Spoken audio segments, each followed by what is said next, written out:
Good evening and welcome to the news roundup for Monday the 20th of November. Before we get into the news, please remember to like this video, share your views in the comments, and share the video with your family and friends. This video is brought to you by the Step with Ja merchandise collection. Now for the news in detail. The Office of Disaster Preparedness and Emergency Management says flooding associated with the heavy rain last week caused serious damage in the parishes of St. Thomas, Clarendon, Kingston and St. Andrew, and St. Catherine. The heavy rain prompted land slippages and left residents of at least two St. Thomas communities marooned for several hours.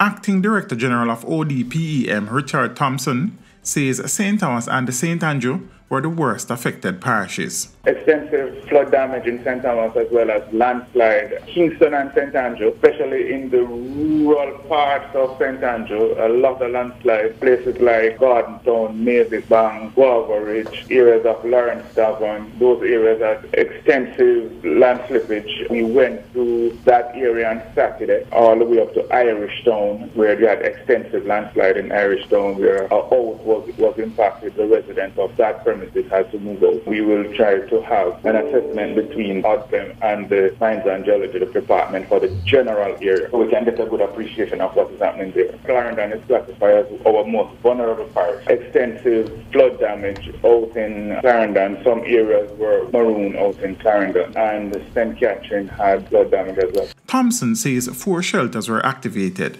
He says those shelters are now empty. We had just about four shelters. We had Edith Dalton in KSA, Prospect Primary in St. Thomas, another shelter. Hart in Portmore. Those were the ones that were activated. Based on the report that we have so far, no. No, okay. But as you can appreciate, we're still doing work. Meanwhile, Thompson says several blocked roads in the worst affected parts of St. Thomas have been cleared.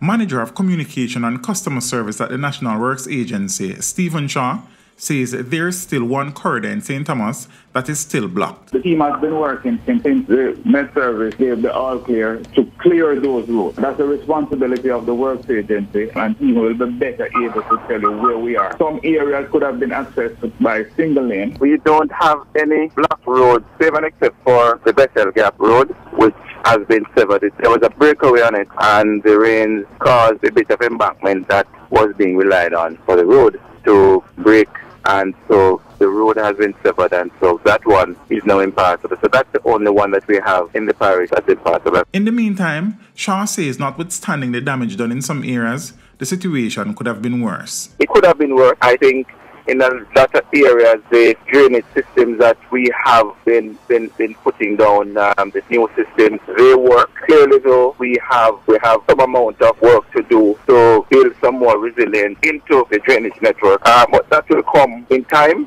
and with resources being made available. We intend to treat with the potholes that have emerged, and we have seen them on several corridors across the country, and we do intend to target these through a program that should be coming on stream before too long. Shaw says there are strategic plans to address the frequent flooding of Marcus Garvey Drive in Kingston. Marcus Garvey Drive is a low area. There is a plan to treat with it as part of a greater Marcus Garvey Drive plan that incorporates the Tinsipen Airdrome. That is something that the government will speak to at the appropriate time, but there is a plan to treat with mitigating the incidence of flooding in that particular space. The main suspect in the murder of 2 boys and a man along Flower Hill Main Road in Salt Spring, St. James has been captured. The suspect was taken into custody during a police-military operation on Friday night. An intelligence-driven joint police-military operation led to the capture of Travis Cummings, also called Chichi, the main suspect in the triple murder. 7-year-old Justine Perry, 9-year-old Nokaleva Smith, and 26-year-old Tevin Hale were shot and killed while in a taxi on November 6th. A 31-year-old man was shot dead, and his 20-year-old girlfriend was shot and injured in an alleged love triangle in Sandy Bay, Clarendon on Sunday. The suspect, who police have identified as an ex-boyfriend of the woman, was subsequently held and taken into custody. The deceased man has been identified as Hanan Jackson, a transport inspector of New Green, Manchester. Reports are that about 8:10 p.m., The deceased parked his grey Toyota Probox motorcar at the intersection of the Sandy Bay Main Road and Rosehall Road to purchase food. A blue Toyota Mark X and a white Toyota Axia motorcar drove up and stopped behind Jackson's vehicle. A man exited from the Axia with the handgun and fired several shots, hitting Jackson and his girlfriend. Jackson reportedly received gunshot wounds to his upper body and succumbed to his injuries. The woman also reportedly received gunshot wounds to her upper body and was taken to hospital where she was admitted in serious condition. Reports are that the suspect in the shooting was subsequently held after he was found lurking around the hospital where the woman was being treated. Detectives theorized that Jackson and the woman were trailed to the area and subsequently attacked by the suspect and his cronies. Investigations are ongoing. At least 179 illegal guns have been seized by the St. James Police since the start of this year, the most across the 19 police divisions.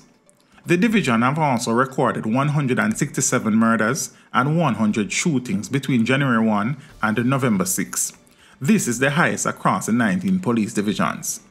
Assistant Commissioner in charge of the Area 1 Police, Clifford Chambers, is confident that the St. James Police will maintain the momentum in removing illegal firearms out of the hands of criminals. Based on the volatility that have been observed in recent times, we know the guns are out there, but the efforts continue as the recoveries are giving us some good results. We know that with good information and support from the citizenry, we will continue to get the guns off the streets, ACP Chambers said. Deputy Commissioner of Police in charge of crime, Fitz Bailey, says work continues to outfit members of the Jamaica Constabulary Force with body cameras.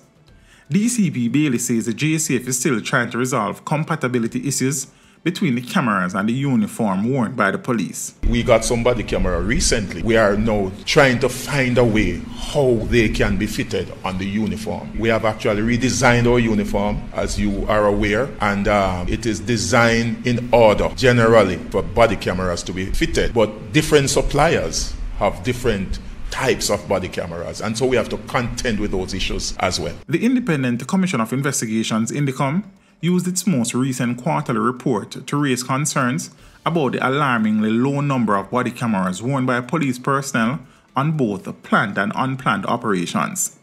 Bailey says there is much more to the issue than simply sticking a camera onto the uniform of a policeman or a woman. I had a discussion maybe about 3 years ago with a law enforcement officer from the United States, and we had a long discussion regarding the issue of body camera. A lot of the citizens, and we understand the requirement, but it's not just taking a body camera and installing it on a police officer. There are some back ends that will have to be installed. It's just more than just acquiring a camera. So I just want to make that very clear. It's not as easy as we think. Even the very uniform that you wear has to be created and so designed so that those body cameras can be attached. A 46-year-old laborer was shot and killed by unknown assailants in Claremont, St. Anne on Saturday night.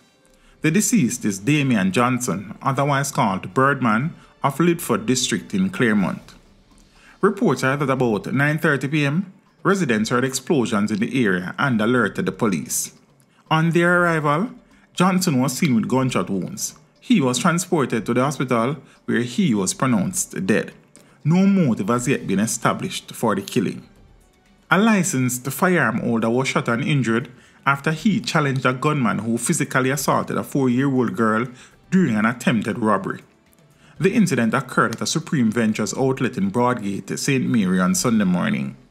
The 32-year-old licensed firearm holder, who is reportedly a businessman, has since been hospitalized while the child was treated and released, police said.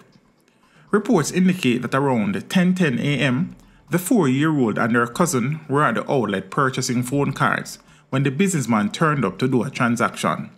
2 men, one armed with a handgun, police said, rode up on a motorcycle, entered the outlet and pushed down the child, causing her to fall and hit her head, resulting in a wound. The licensed firearm holder saw what was happening and pulled his weapon, and the gunman fired shots hitting him in the abdomen.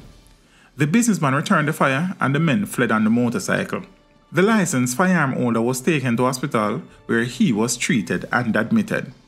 The child's parents took her to the Bustamante Hospital for Children, where she was treated and released. The police have since launched a manhunt for the robbers. A bus operator was found shot to death in his vehicle in a community named Gulf in Steertown, St. Anne on Sunday morning. The dead man has been identified as 60-year-old Paul Campbell from Priory in the parish. Reports are that around 9:30 a.m., residents heard loud explosions and summoned the police. On arrival, lawmen saw Campbell sitting around the steering wheel of a blue Toyota Hiace with what appeared to be gunshot wounds to his head and left side of the abdomen. The police said the body was clad in a blue plaid shirt, khaki-colored short pants, and black slippers.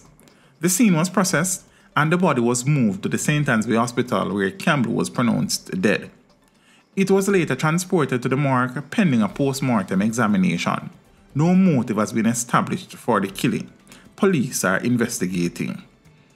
One of 8 inmates who escaped from the Black River Police Station locked up in St. Elizabeth during a jailbreak on June 19 was fatally shot during a confrontation with the police in Downs, Manchester on Saturday morning. Residents named the deceased as Dean Simpson, a resident of Turnotop in St. Elizabeth. He was in custody for a robbery with aggravation. Senior police sources said Simpson is also suspected to have been involved in several armed robberies and murders committed in Manchester in recent weeks. Residents of Downs says Simpson was a known troublemaker in the community. At least we can have some peace of mind going into Christmas, a resident said. A police source said that about 1 a.m., there was a confrontation between Simpson and the police near a nightclub reportedly held up by Simpson. Police responded and Simpson reportedly opened fire. The gunfire was returned and he was hit. A firearm was seized. He was pronounced dead at hospital.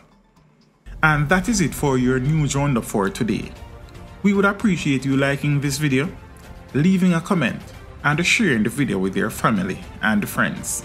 Have a good evening and see you next time. This video was brought to you by the limited edition Step With Your Merch collection. Get yours while stocks last. Links are in the description below.